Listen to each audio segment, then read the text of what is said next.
दोस्तों, भूत के नाम सुनते ही सभी का दिल डर जाता है, लेकिन क्या आपको पता है भूत कौन तथा कैसे बनते हैं लोग? आइए जानते हैं।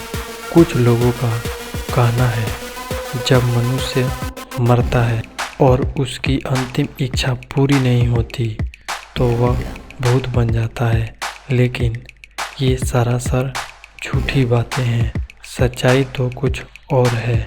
आइए जानते हैं।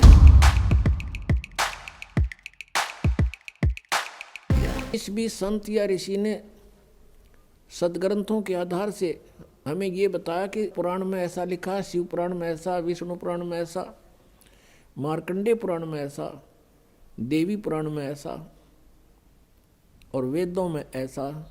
तो हमने सत्य मान लिया कि ये संस्कृत के ज्ञाता हैं, इन्होंने सदग्रंथों को ठीक समझा होगा। तो उन्होंने हमें क्या बता दिया कि श्री ब्रह्मा जी, श्री विष्णु जी, श्री शिव जी ये सुप्रीम पावर हैं, अजरो अमर हैं, इनके कोई माता पिता नहीं है।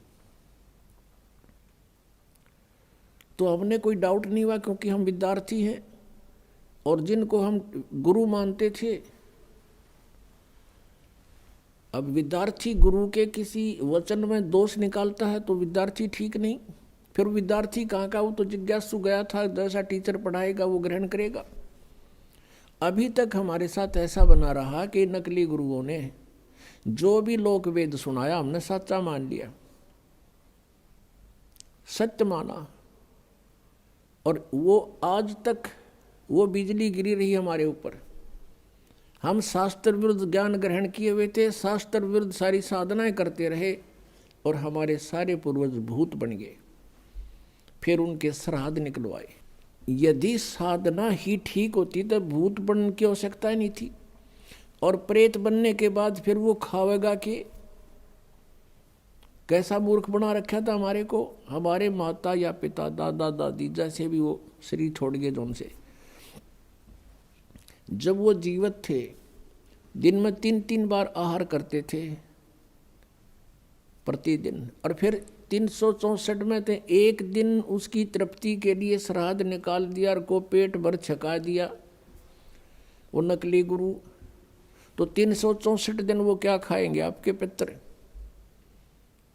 कैसा मूर्ख बना रखा था हमारे को। या तो फिर डेली छकाओ, उसने जो गुरु जी ने कहा मैं उसका भोजन भेज दूंगा वहाँ पर। तो इस तरह की जो गलत धारणाएं थी परमात्मा ने आकर सेट करी। एक समय परमेश्वर कबीर जी काशी में गंगा घाट पर चले गए।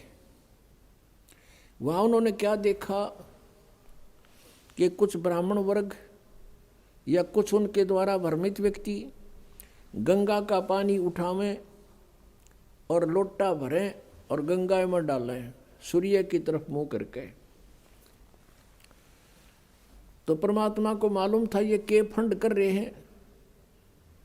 परमात्मा कबीर जी गंगा में प्रवेश हुए घुटनों पानी से भी ज़्यादा, और वहाँ से ऐसे जल को पटरी से बाहर फेंकने लगे खूब जोर जोर से।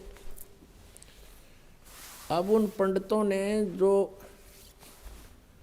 अपने पितराती पानी भेजे थे, जल चढ़ावे थे, सूर्य को जल दें थे, उन्होंने पूछा कि कबीर ये क्या कर रहा तू?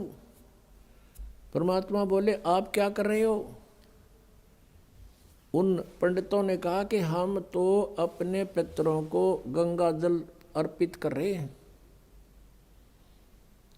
परमात्मा ने पूछा कि क्या होगा इस अर्पित करने से, कि उनको स्वर्ग में जल प्राप्त होगा?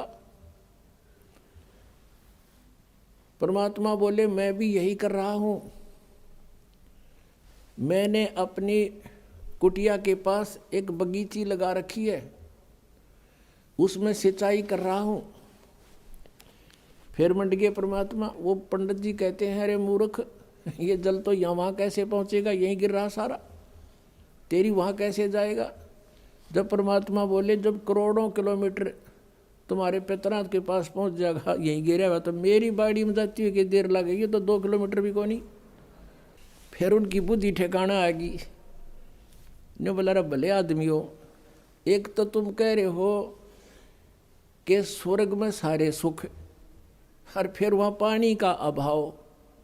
थारी माथे में कितने न फूट गई, अकल कहाँ गई तुम्हारी? न्यों को न नरक में जा रहे हैं, नरक में कौन पीने देगा उन्हें गंगा जल? तो साधना गलत करने से, शास्त्र विरुद्ध साधना करने से वो सारे भूत बनवा दिए।